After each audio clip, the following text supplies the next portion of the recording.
News के प्रायोजक है उषा फर्नीचर, कांटी, नरसंडा चौक, मुजफ्फरपुर। नमस्कार, आप देख रहे हैं इंसाफ तक न्यूज। मैं हूं पिनाकी झा, मुजफ्फरपुर के धन कॉलेज में है। और धन स्थापना में देखिए आगे यहाँ महफिल जो मंदिर है, यहाँ पर एक बैठक रखा गया है। और बैठक का मेन मुद्दा जो है मकर संक्रांत कब, 14 या 15 को, इसको लेकर के यहाँ बड़े बड़े आचार्य बैठे हुए हैं। धर्म समाज के जो शिक्षक है वो भी बैठे हुए हैं। और उत्तर बिहार के कई विद्यमान यहाँ बैठे हुए हैं। सभी लोग आए हैं यहाँ पर। और आज मंथन हो रहा है कि मकर संक्रांत 14 या 15। लोगों ने निर्णय लिया है कि 14 तारीख को ही मनाया जाएगा, क्योंकि 9 बजे रात्रि में जैसे ही सूर्य जो है मकर राशि में जाएगा और उसके 8 घंटा पहले मकर संक्रांति मनाने का कार्यक्रम शुरू किया जा सकता है। ये ऐसा क्यों, यह बात बताएंगे आचार्य जी हमारे साथ। क्या कहेंगे, क्या है मकर संक्रांति के लिए? देखिए, मकर संक्रांति के विषय में आया है कि प्रदोष काल में जब संक्रमण हो तो पूर्व दिन में, और प्रदोष के बाद हो तो पर दिन में संक्रांति माना जाता है। निर्णय सिंधु में आया है कि प्रदोषार्ध रात्रयो, अर्थात प्रदोष अर्धरात्रि को माना गया है। ये जब शास्त्रकार लोग अर्धरात्रि माने हैं तो मान्य वही बात होनी चाहिए। और दूसरी बात की निर्णय सिंधु में आया है कि अर्धरात्र पूर्व भागे पूर्व दिने, पर भागे पर दिने, यानी अर्धरात्रि से पूर्व में अगर संक्रमण हो रहा है तो पूर्व दिन में पुण्यकाल होता है, और पर भाग में यदि पुण्य संक्रमण हो तो पर दिन में पुण्यकाल होता है।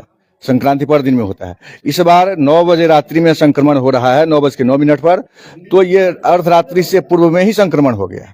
ऐसी स्थिति में पूर्व दिन में पुण्यकाल होना चाहिए, संक्रांति पूर्व दिन होना चाहिए, और पूर्व दिन अर्थात 14 तारीख को ही संक्रांति माना जाएगा। 14 तारीख। लेकिन जो यहाँ आ रहे एकादशी व्रत है, उसको लेकर के चावल और तिल का लेकर के कुछ ब्राह्मणों में मतभेद चल रहा है, उस पर क्या कहेंगे?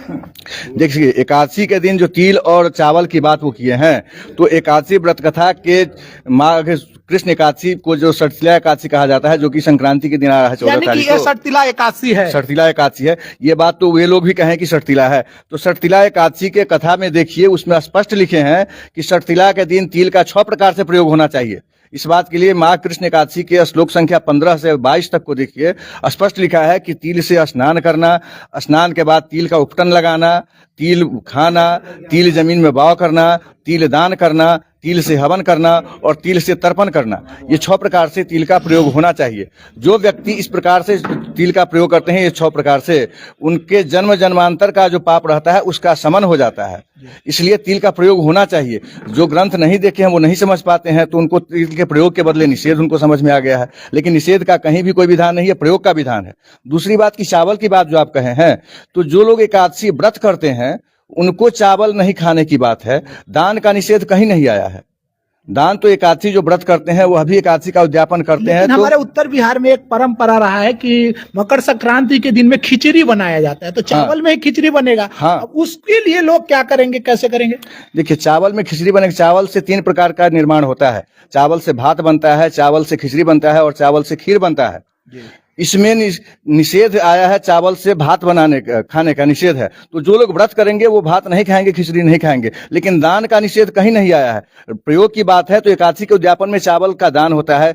एकादशी का जब हवन होता है उसमें चावल से ही खीर बनता है और उस खीर का प्रयोग होता है हवन में।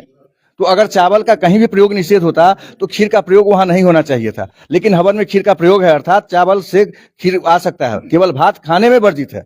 तो जो व्रत करेंगे वो चावल भात नहीं खाएंगे, लेकिन दान तो कर ही सकते हैं।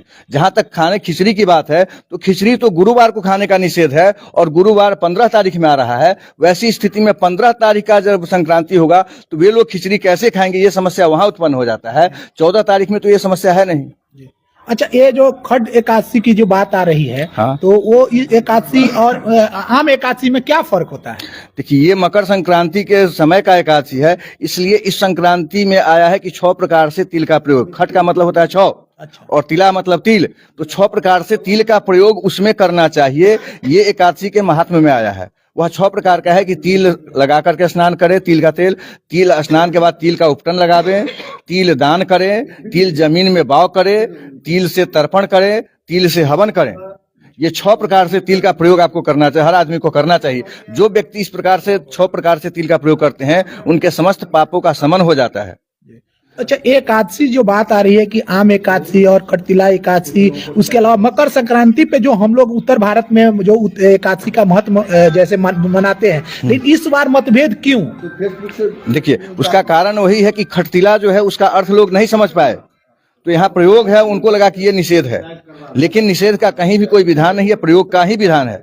दूसरी बात कि कुछ लोग अपनी मानसिकता बना रखे हैं कि हम विरोध कर गए हैं, और नाम किसी का लेना उचित नहीं है, लेकिन जो लोग विरोध कर रहे हैं, जिस समय कामेश्वर सिंह यूनिवर्सिटी में पंचांग के लिए सभा हुआ था, तो उसमें वे लोग भी उस पंचांग के समर्थन में हैं। वे लोग एक बार भी विरोध नहीं किए कि ये गलत निर्णय हो रहा है, 14 तारीख में नहीं होना चाहिए। वे लोग वहां समर्थन कर दिए कि नहीं, 14 का सही है।